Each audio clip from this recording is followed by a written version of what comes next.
Bueno, quisiéramos tener un momento de poder compartir juntos la palabra.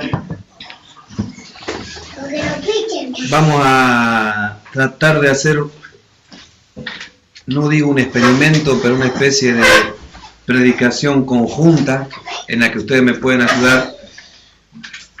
Seguramente el pasaje que vamos a compartir es muy conocido por todos y tendrán algunas conclusiones que han sacado en su momento, elementos que han aprendido que puedan compartir y enriquecer la predicación entre todos. Yo voy a estar compartiendo algunas líneas, alguna especie de guía, voy a ser más una especie de moderador para que no nos vayamos mucho de tema. Y bueno, el pasaje va a estar en Mateo 6, vamos a leer del 6 al 15. Todos conocemos esta enseñanza de Jesús sobre la oración, como el Padre Nuestro, aunque vamos a tomar un poquitito antes del Padre Nuestro en sí, pero después nos vamos a detener en estas 6 peticiones, dicen algunos, otros dicen que 7. Si alguno lo encontró, Mateo 6, 6 al 15, sería bueno que pueda leerlo en voz alta. Vale. Bueno, léalo por favor. ¿Desde 6 en adelante? Desde el 6 al 15, o sea, versículo 6 al versículo 15. Bien. Dice así: Mas tú, cuando ores, entra en tu aposento y cerrada la puerta, ora a tu Padre que está en secreto, y tu Padre que ve en lo secreto te recompensará en público. Y orando, no uséis vanas repeticiones como los gentiles, que piensan que por sus palabrerías serán oídos. No os hagáis pues semejantes a ellos, porque vuestro Padre sabe de qué cosas tenéis que orar, antes que vosotros le pidáis. Vosotros pues oraréis así: Padre nuestro que estás en los cielos, santificado sea tu nombre. Venga tu reino. Hágase tu voluntad, como en el cielo, así también en la tierra. El pan nuestro de cada día, dános hoy. Y perdona nuestras deudas, como también nosotros perdonamos a nuestros deudores. Y no nos metas en tentación, mas líbranos del mal. Porque tuyo es el reino, y el poder, y la gloria, por todos los siglos. Amén. Porque si perdonáis a los hombres sus ofensas, os perdonará también a vosotros vuestro Padre Celestial. Mas si no perdonáis a los hombres sus ofensas, tampoco vuestro Padre os perdonará vuestras ofensas. Cuando ayunéis, no, hasta ahí nomás. Sí, el que habla sobre la oración. Ajá. Así que el último pedacito decía: porque si perdonáis a los hombres sus ofensas, os perdonará también a vosotros vuestro Padre Celestial. Mas si no perdonáis a los hombres sus ofensas, tampoco vuestro Padre os perdonará vuestras ofensas. Con eso cerraba lo que queríamos compartir hoy. Lo que les propongo de todas las lecturas posibles que tiene el Padre Nuestro es hacer una lectura del Padre Nuestro y el Evangelio. ¿Cómo se relaciona? Hay muchas formas de dividirlo. Vamos a trabajar con una que la desarrollan los propios judíos en principio, analizando los judíos, analizando el Padre Nuestro, porque hay una relación entre la oración que hace el Señor Jesús y las antiguas oraciones judías. Vamos a dividir entonces en 3 partes. Dentro de cada una de esas partes vamos a encontrar las distintas peticiones o sentidos de gratitud que nosotros conocemos. Lo primero que va a aparecer, y ustedes ya lo tienen escuchado seguramente, o analizado, o visto de algún lado, es esta primera forma en la que el Señor Jesús dice que debemos referirnos para hablar con Dios, ¿no? Padre Nuestro. Se ha especulado muchísimo acerca del sentido de por qué es nuestro, y siempre se habla de que implica el sentido comunitario del nuestro. No es Padre mío. Si dijera Padre mío, enfatizaría de alguna forma la individualidad. Pero no es propio del cristianismo, ya en el judaísmo se pensaba así. Hay muchas oraciones anteriores donde el sentido de congregación es lo que se presenta. Es más, la bendición arónica que se hace, ¿sí?, es a Israel como uno solo, pero son muchos componentes. Nosotros también como iglesia somos muchos miembros con distintas funciones, pero si bien la bendición es personal, Dios bendice a toda la congregación. Es Padre de todos y es nuestro Padre. Y esto implica que somos sus hijos. Ese es el primer contacto con el Evangelio. Es Dios nuestro Padre. Hay parte todo el sentido relacional de esta oración, ¿no? ¿Puedo relacionarme con Dios como Padre? O sea, si no es mi Padre, yo no puedo hacer esta oración. O sea, puedo hacerla, como dice acá arriba, como los gentiles que usan vanas repeticiones, repitiéndolo. Que, lamentablemente, como algunas confesiones lo hacen, creen que repitiéndolo 50 veces esto va a tener un cierto poder sobre Dios y sobre las circunstancias y van a cambiar las cosas. O va a ser más escuchado. Va a ser más escuchado, claro, pero es justamente lo que arriba está diciendo que el Señor Jesús que no hagamos. Claro. El sentido de ese, y orando no uséis vanas repeticiones, es que nuestra oración no sea mecánica, no sea algo que ya esté, quizás les pase o nos pase escuchándonos a nosotros mismos, cuando no estamos lo suficientemente concentrados en la oración que estamos haciendo, como que ya sabemos qué palabra sigue después de esa. Y eso no está bien. O sea, tiene que ser fresca cada oración. Tiene que ser un contacto nuevo con Dios. Que sea renovante esa oración. Lo que el Señor estipula acá es que cada discípulo se supone ora. Y hay una forma de hacerlo. Primero es que su relación con Dios es lo que está primero ahí, ¿no? Es la relación con Dios lo que posibilita esa oración. Nuestro Padre. Entonces, solo quien está en Cristo va a poder hacer realmente esta oración dirigiéndose a Dios como su Padre. Este Padre, según nos dice este pasaje de Mateo, está en los cielos. Ese está en los cielos implica que Él tiene el poder, que es el Señor. ¿Quién está en los cielos sino Él? ¿Quién es el dueño de todo? El soberano. Él está en el trono. Es el reconocimiento de que ese Dios, creador de todo, soberano, que maneja todo, ese se hizo hombre, vino en rescate de mí, de mi persona, y es mi Padre hoy. Está todo eso contenido. O sea, el Evangelio está contenido en esta oración. No solamente está contenido, no vamos a hacer tiempo de verlo, pero se los dejo de tarea si ustedes quisieran hacer una lectura desde ahí. Todas las promesas mesiánicas acerca de Cristo están contenidas en esta oración, o muchas de ellas. Y se podría releer desde ahí también. Es inagotable el Padre Nuestro. Pero bueno, se los dejo de tarea, no lo vamos a hacer. Hoy estamos tratando no, va a salir solito la vinculación que hay entre el Evangelio y la oración que el Señor Jesús nos enseña a hacer. Es una oración que después vamos a ver al final, ya me adelanto como siempre a las conclusiones, la ansiedad me gana. Es algo que en nuestra vida debe manifestar todo el tiempo. La relación con Dios.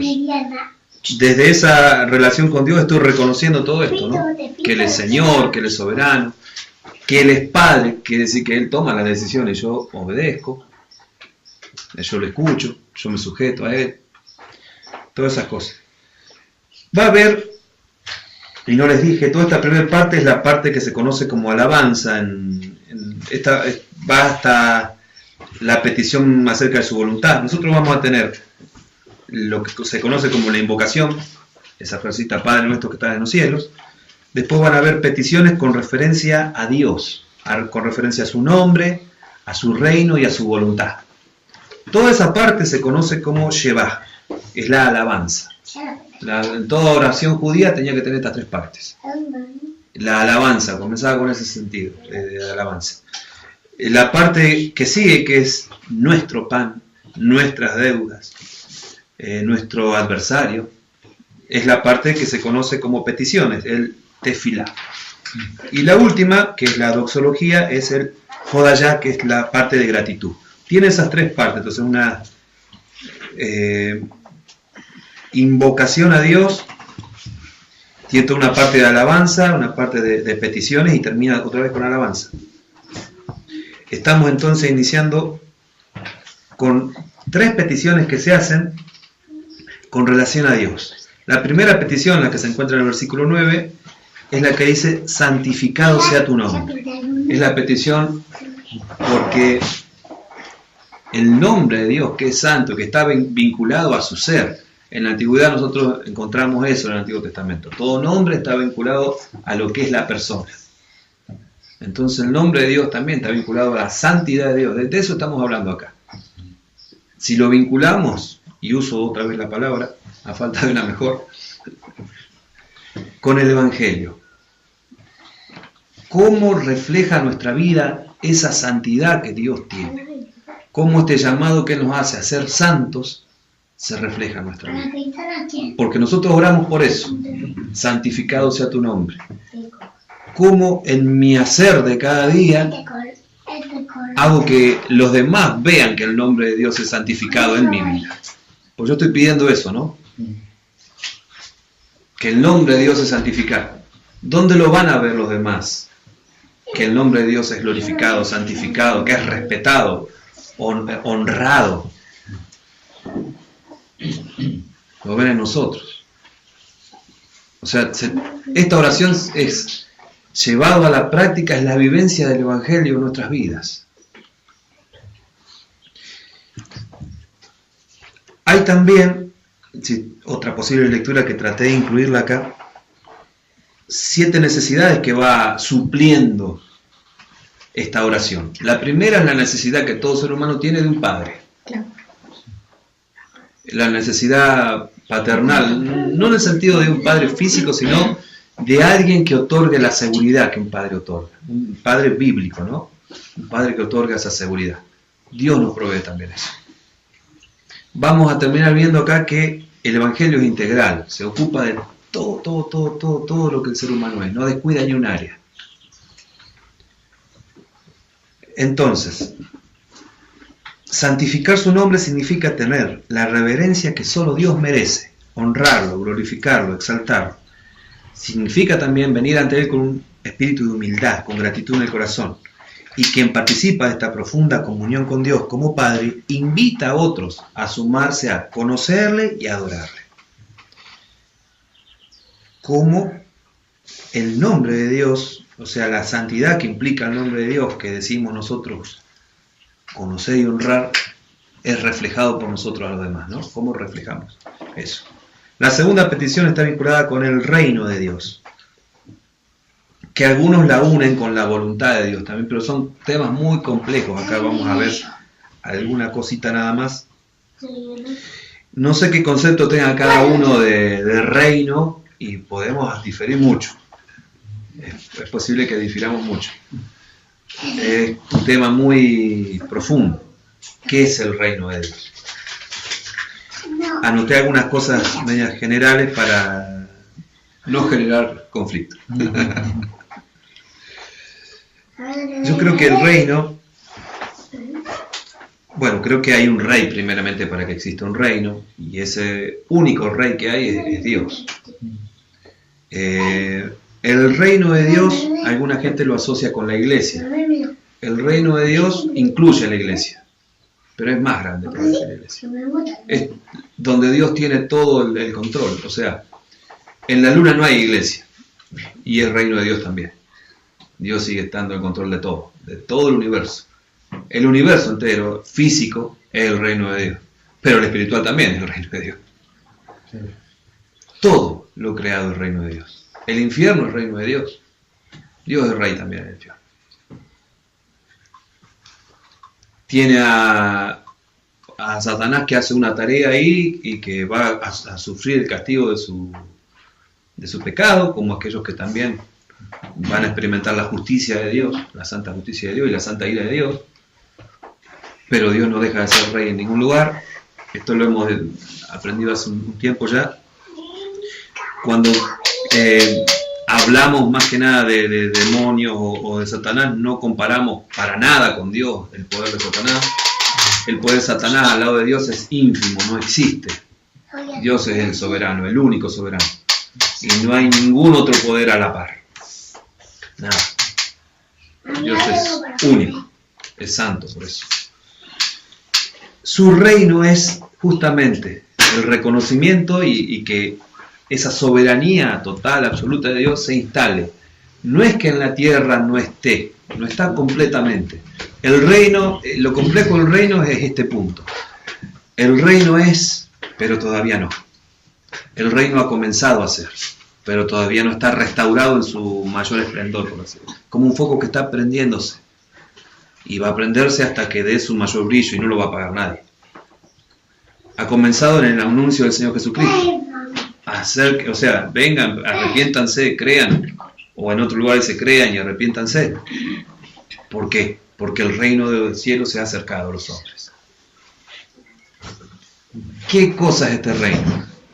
La mejor definición es que es Dios mismo el reino. Es Dios mismo el reino. Y es Dios viviendo y transformando una vida. O sea, el Evangelio es también la buena noticia de este reino. Dios transformando de la cosa más horrible que puede convertirse el hombre, que es un pecador, lo más alejado a Dios, ahora a ser transformado en este reino a alguien que va apareciéndose a lo más precioso que existe, que es el Señor Jesucristo.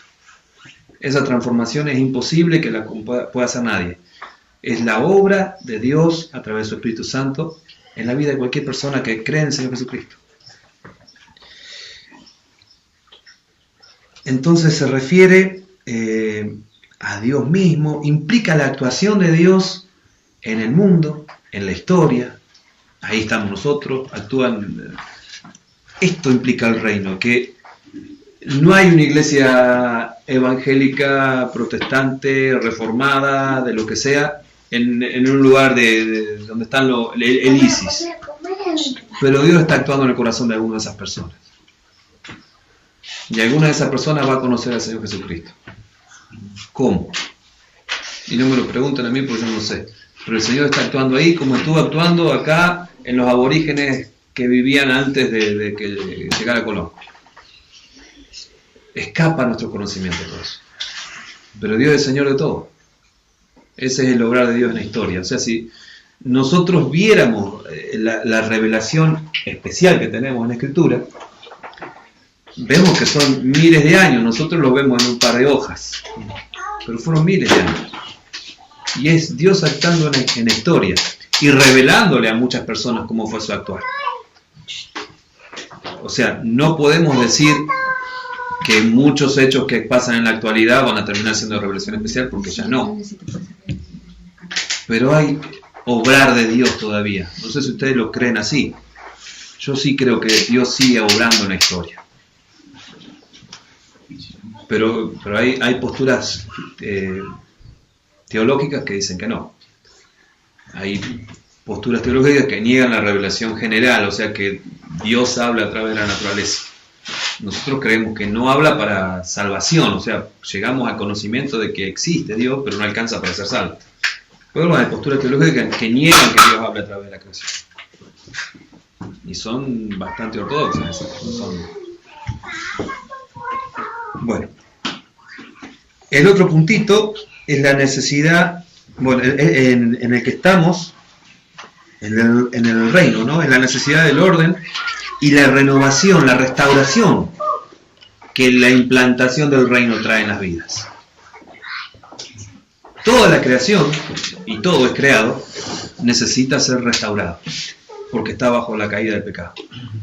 ¿Y cuál va a ser ese orden en el cual va a comenzar a ser restaurado? El reino de Dios. ¿Qué nos pasa a nosotros? La mayor parte de nuestra vida estamos luchando con todas nuestras fuerzas para imponer nuestro reino, que es nuestra propia forma de orden. Y pasa aún en los líderes de las iglesias a veces. Quieren imponer al resto de los miembros su visión del orden.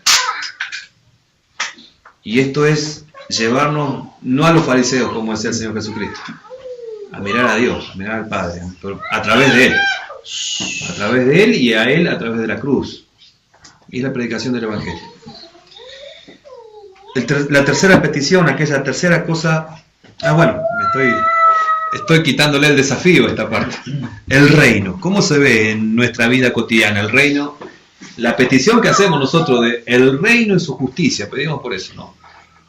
¿Cómo lo ven los demás que nosotros, que ese rey, los demás, la gente que no está en Cristo, no está en ese reino, o sea, no está bajo el señorío de ese rey?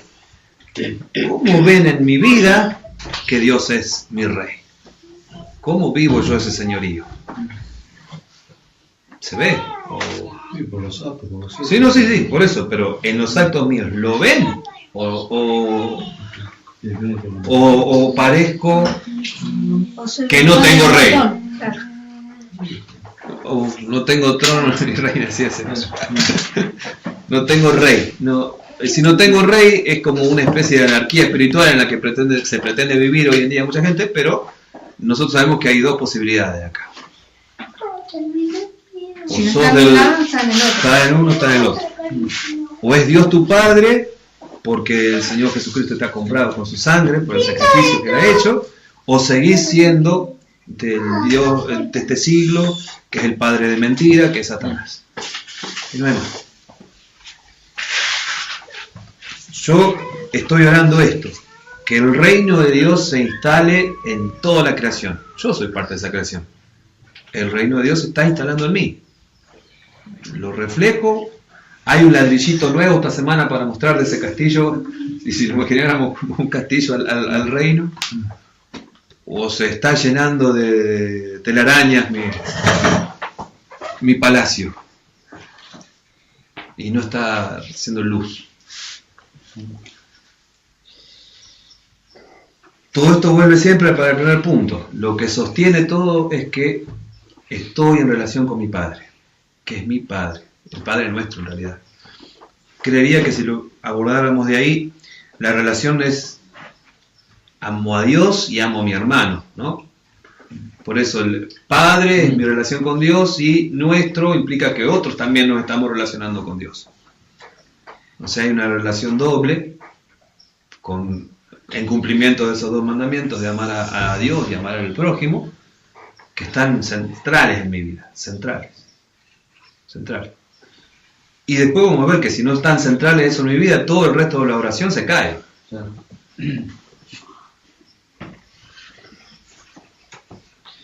Su voluntad es la tercera petición. Venga tu reino, hágase tu voluntad, como en el cielo, así también en la tierra. El otro día nos compartía acerca de la voluntad de Dios, Seba. ¿Querés recordarnos algo, Seba, de eso? ¿Algún puntito? Y hablábamos de que la voluntad de Dios siempre se cumple, que es aquello que Dios quiere y que nada sucede fuera de su voluntad, nada sucede sin que Dios lo haga o lo permita, y que por eso nosotros podemos confiar en que su voluntad para nosotros es buena. Incluso en el medio del dolor sabemos que su voluntad es buena para con nosotros. Pregunta para abrir un debate y pelearnos un rato.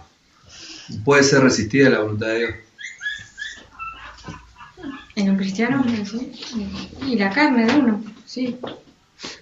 Pedro, cuando es confrontado con Pablo, ¿era la voluntad de Dios que él hiciera esa separación entre judíos y griegos? No. Y Pedro la hizo. Y Pedro la hizo. Pero era la voluntad de Dios. Dios lo permitió. Lo permitió, claro. Pero no era la voluntad de Dios. No, pero Dios lo permitió. Lo permite, Pero en sí era la voluntad de Dios permitir Es eso. contradictorio tratar de explicar la voluntad de Dios. Eso pasa. Bueno, el otro día hablábamos de que la voluntad de Dios se expresa a través de la ley. Y entonces Pedro violó esa voluntad de Dios. Entonces sí se opuso a la voluntad de Dios. Pero también hablábamos de la voluntad de Dios como todo aquello que Dios desea y hablábamos de la O sea que tiene providencia de Dios y la soberanía de Dios. Muchas aristas, Sí. muchas formas de ser visto. Entonces en ese sentido Dios permitió que Pedro tuviera esa actitud. Pero en cierto caso Pedro trató de resistir al menos. A ver, ¿O no Yo voy a esto, ¿no? Nosotros vamos conociendo casi todas las semanas algún aspecto nuevo y seguramente ustedes en su casa escuchan a algún predicador y vamos conociendo aspectos de la voluntad de Dios que los teníamos medio vistos, pero se va aclarando. ¿Los cumplimos al pie de la letra, aunque los conocemos? No. Seguimos resistiéndolo todavía. Ah, Y no es la voluntad de Dios que lo resistamos. Pero somos... ¿Por qué? Porque hay una lucha de voluntades ahí. La carne, que no quiere hacer la voluntad de Dios, pero que tiene que aprender del Señor Jesús también en eso. Es la oración que hace el Señor Jesús. No se haga mi voluntad, que se haga la tuya. ¿Por qué? La voluntad del Señor Jesús, nosotros creemos que siempre la del Padre, pero la carne en ese momento parece que si hubiera tenido la posibilidad de elegir, pasa esta copa de mí, era la oración del Señor. Pero no quiere decir que lo convierta en un pecador ni nada así, no estamos diciendo eso en lo más mínimo. Estamos hablando de cuánto tenemos que someter nuestra voluntad a la voluntad de Dios a pesar de que sea totalmente opuesta a la nuestra. Y eso no sé si hay cosas difíciles, pero eso es una de las más difíciles. Vos tenés todos tus sueños, tus esperanzas, tus deseos en algo, y Dios te dice no, pero lo tuyo es esto otro.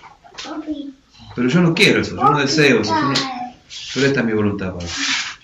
Yo no quiero ir a hablar con el faraón. Mandá a otro. ¿Por qué tengo que ir yo? Yo te elegí a vos. Y así montones de ejemplos bíblicos hay. Jonás quiere ir a Nínive. Se impone la voluntad de Dios. Finalmente Dios hace como quiere porque es sabio y maneja todo. Digo, para dejarlos tranquilos. Sí, justamente el mundo que no conoce a Dios también va remando en contra de la voluntad de Dios, pero en definitiva se hace la voluntad de Dios para llevar adelante su propósito. Sí. Siempre es su voluntad. Veíamos el ejemplo, Seba nos contaba el otro día, creo que era uno de los ejemplos que se citó. En la traición de Judas se ve la voluntad de Dios. Claro. Sí. Y bueno, como un ejemplo muy, muy claro, ¿no? Bueno, volviendo a nosotros, no es que nosotros seamos el tema de esto, pero cómo esto se relaciona con el Evangelio y cómo se relaciona con nuestra vida.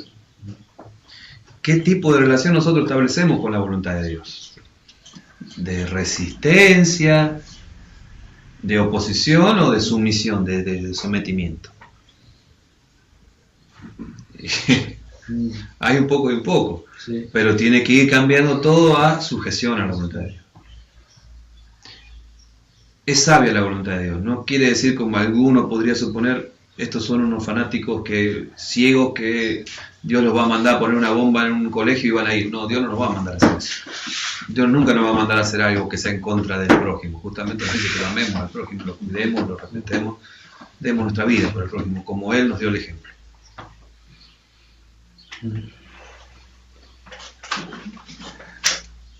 Todas estas eran peticiones para con Dios, pero que se relacionan con nosotros. Y ahora empieza en relación más directa con nosotros. Y la primera petición por la cual debiéramos estar orando todos los días, y creo que lo hacemos, es porque el pan nuestro de cada día nos sea dado hoy. Fíjense que no está tratando solo de temas espirituales acá, de temas que podríamos llamar espiritual, todo es espiritual en realidad. Esto que es el sustento de la parte física del hombre también es importante para el Señor. Y Él está al cuidado también de la parte física nuestra. Todo el ser humano, lo emocional, lo espiritual más interno, ¿no? En realidad lo dividimos así nosotros para poder de alguna forma abordarlo. Pero el hombre es una sola cosa. Es todo eso, a la vez. Si separamos, sacamos algo de eso, ya deja de ser hombre. Es la suma de todo eso. Es lo que poquito que podemos decir del hombre, que no tampoco mucho más, porque no sabemos muchas cosas más. Acá empezaría la parte de peticiones. A mí me hacía pensar bueno, hay muchísimas cosas que se han dicho, ¿no? Lo más básico sería que no afanarnos y tener este pensamiento de que siendo provisto de lo necesario, hoy, como las aves del cielo son provistas, ese pasaje, ¿no? Que hace referencia, siempre lo relacionan con, y es eso, o sea, ¿qué es lo que dice el Señor un rato antes en el mismo contexto del Sermón del Monte, que es donde está dado esta oración? Ese sería el primer punto, no afanarnos, no querer tener más de lo que necesito para el sustento. Pero yo pensaba esta otra cosita también que me parecía, pensándolo como lo que decíamos hoy, ¿no? Que el Evangelio es integral y se ocupa de todas las áreas de nuestra vida. ¿De qué área de mi vida todavía, o qué área todavía yo resisto a que Dios sea Señor? Yo quiero ser Señor de todas las áreas de mi vida, de todo lo que soy. Pero a veces hay emociones que no se quieren rendir del todo. Las descubrimos de mala forma, a veces las descubrimos en momentos de circunstancias difíciles y después, ¿por qué reaccioné así yo? ¿Por qué se suponía que yo tenía que ser paciente en esta situación y fui la persona más exasperada, amarga y respondí ante una cosa que era tan chiquita y respondí así? ¿Por qué? Y descubro que mi emoción de no sé qué cosa no está lo suficientemente sometida a Cristo, no está pareciéndose el carácter de Cristo, no está creciendo en eso. No sé si les pasa.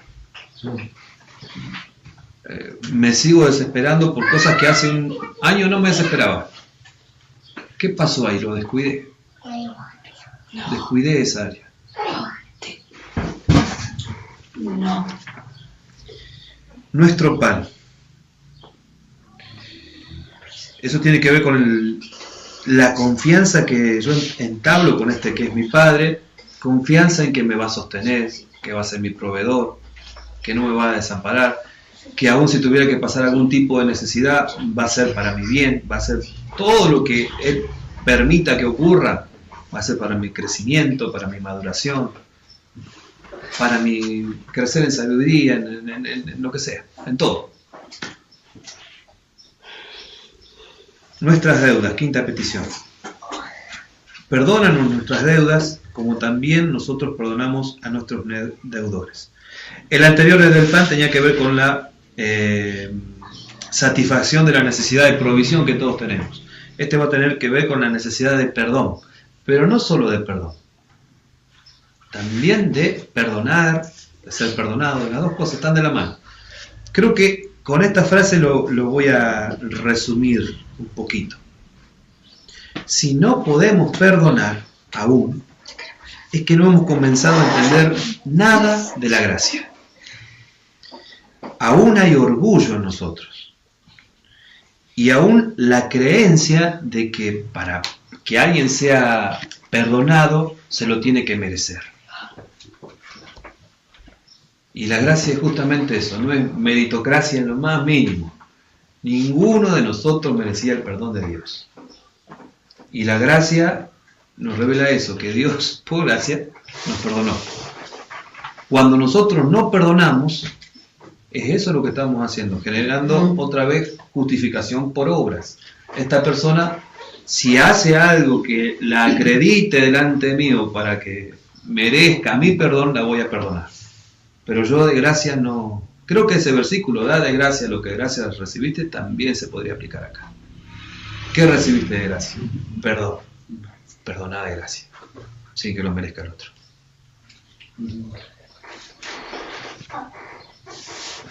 No digo más nada porque creo que es eso.